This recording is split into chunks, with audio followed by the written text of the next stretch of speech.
മഴ തകർത്ത് പെയ്യുമ്പോൾ പ്ലാസ്റ്റിക്കിന്റെ റെയിൻകോട്ടൊക്കെ എടുത്തിട്ട് മഴയത്ത് ഇറങ്ങി നടക്കാൻ എന്തൊരു രസമല്ലേ.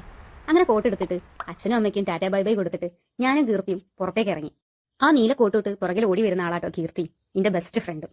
ഇത് അതുല്യ. അതുല്യ ഈ നാട്ടുകാരിയല്ല. ഞങ്ങളെ വീടിന്റെ അടുത്തുള്ള പ്രസാദേട്ടൻ കല്യാണം കഴിച്ചു കൊണ്ടുവന്നാണ് അതുല്യനെ. അങ്ങനെ ഞങ്ങൾ മൂന്നാളും എവിടേക്കാ പോകുന്നതെന്നല്ലേ? അയ്യോ, ഞങ്ങൾ 3 പേരല്ല കേട്ടോ, 4 പേര്. ഇത് പൊന്നു, എന്റെ ചേച്ചി. പൊന്നു പറഞ്ഞിട്ടാട്ടോ ഞങ്ങൾ യാത്രയ്ക്ക് ഇറങ്ങി തിരിച്ചത്. ഞാനും കീർത്തിയും ചെറുപ്പം തൊട്ടേ ബെസ്റ്റ് ഫ്രണ്ട്സാണ്. ഒരു 2018 ആയപ്പോഴാണ് അതുല്യ ഞങ്ങളുടെ നാട്ടിലേക്ക് വന്നത്. അങ്ങനെ മഴയത്ത് തുള്ളിക്കളിച്ചും പാട്ടുപാടിയും ഡാൻസ് കളിച്ചും ഞങ്ങൾ അങ്ങനെ നടന്ന് പെരുവഴിക്കടവ് എത്തി. ഇതാണ് പെരുവഴിക്കടവ് പാലം. ഞങ്ങളുടെ നാട്ടിലൊരു അടിപൊളി സ്പോട്ടാട്ടോ ഇത്. ഇവിടെ തൊട്ട് താഴെ ഒരു ഗ്രൗണ്ട് ഉണ്ട്. അവിടെ എപ്പോഴും ചെക്കന്മാർ ഇങ്ങനെ കളിച്ചുകൊണ്ടിരിക്കും. പിന്നെ വൈകുന്നേരത്ത് കുറേ ആൾക്കാർ 2 സൈഡിലായിട്ട് ഇരുന്ന് ഇങ്ങനെ കഥയൊക്കെ പറഞ്ഞിരിക്കുന്നതൊക്കെ കാണാം. ഞങ്ങൾ ഇടയ്ക്ക് വൈകുന്നേരങ്ങൾ ഇവിടെ പോവാറുണ്ട്. ഇതിന് കുറച്ച് അപ്പുറത്ത് മാറിയിട്ട് ഒരു തട്ടുകടയൊക്കെ ഉണ്ട്. അവിടെ നല്ല കിടു ഫുഡാണ്. അവിടം വരെ എത്തിയപ്പോഴത്തേക്ക് മഴ കഴിഞ്ഞു.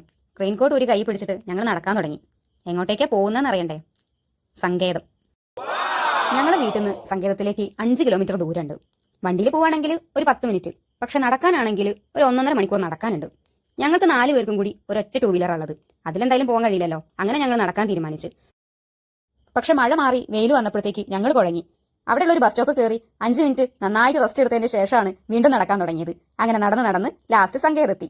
ഇതാണ് സങ്കേതം.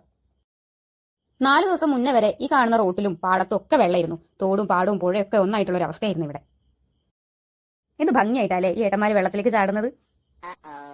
ഞങ്ങൾ കുറേ നേരം അതൊക്കെ നന്നായിട്ട് നോക്കിയിരുന്നു. പിന്നെ മെല്ലെ അവിടെ ഇറങ്ങി ഇരുന്നിട്ട് വെള്ളത്തിലേക്ക് കാലിട്ടിട്ട് ഇങ്ങനെ കളിക്കാൻ തുടങ്ങി.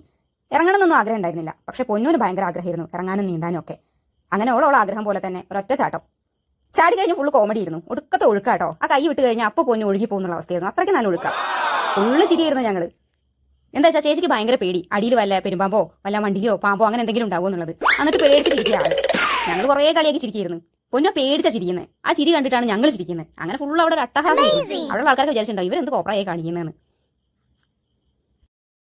അഥവാ എങ്ങാനും കൈവിട്ട് ഒഴുകി പോവുകയാണെങ്കിൽ ഏതെങ്കിലും പുല്ലിലോ കൊടിയിലോ പിടിച്ചിട്ട് ആ സൈഡിൽ എവിടെയെങ്കിലും പറ്റി പിടിച്ച് നിൽക്കണം. അല്ലാണ്ട് മുങ്ങി ചാവാൻ നിൽക്കരുതെന്നൊക്കെ ഞാൻ ഇങ്ങനെ ഉപദേശിക്കുന്നതാണ് നിങ്ങളിപ്പോൾ കണ്ടുകൊണ്ടിരിക്കുന്നത്. അങ്ങനെ അതിനുശേഷം ഇറങ്ങാൻ പോകുന്നത് കീർത്തി കേട്ടോ. കീർത്തി ഇതേ കളി തന്നെ. ഇറങ്ങാൻ പേടി, പിന്നെ നാണം, ചിരി, അട്ടഹാസം ഇവരൊക്കെ തന്നെയായിരുന്നു. അങ്ങനെ കീർത്തി ഇറങ്ങി. അതിലേക്ക് നീന്താൻ അറിയില്ല. അതുകൊണ്ടാട്ടോ കീർത്തി അതിലിനെ പിടിച്ച് വലിക്കാതെ എന്നെ ഇങ്ങനെ പിടിച്ച് വലിച്ചോണ്ടിരിക്കുന്നത്. അങ്ങനെ അവസാനം ഞാനും ചാടി. പിന്നെ അടിപൊളിയായിരുന്നു. കുറേ സമയം അങ്ങനെ നീന്തി കളിച്ചു ഞങ്ങൾ.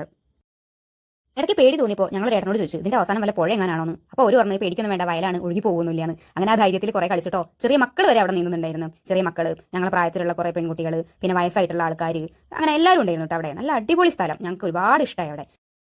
പിന്നെ കുളിച്ച് കയറി ഐസ്ക്രീം ഒക്കെ വാങ്ങിച്ച് അത് കഴിച്ച് വീണ്ടും കുറച്ച് ഫോട്ടോസും സെൽഫിയൊക്കെ എടുത്തിട്ട് ഞങ്ങൾ വീട്ടിലേക്ക് യാത്ര തിരിച്ചു. വൈകിട്ട് ഒരു 7 മണിയൊക്കെ ആയപ്പോഴത്തേക്ക് വീടെത്തിച്ചേർന്നു കേട്ടോ. ഇന്നത്തെ യാത്രയിൽ ഏറ്റവും കൂടുതൽ മടി പിടിച്ച് വീട്ടിലിരുന്ന് ഞാനായിരുന്നു. പക്ഷെ അങ്ങനെ ഇരുന്നിരുന്നെങ്കിൽ അത് തീരാ നഷ്ടമായി പോയിരുന്നു. അപ്പോൾ ഇന്നത്തെ കുട്ടി വ്ളോഗ് ഇവിടെ തീരാട്ടോ. ടാറ്റാ ടാറ്റാ.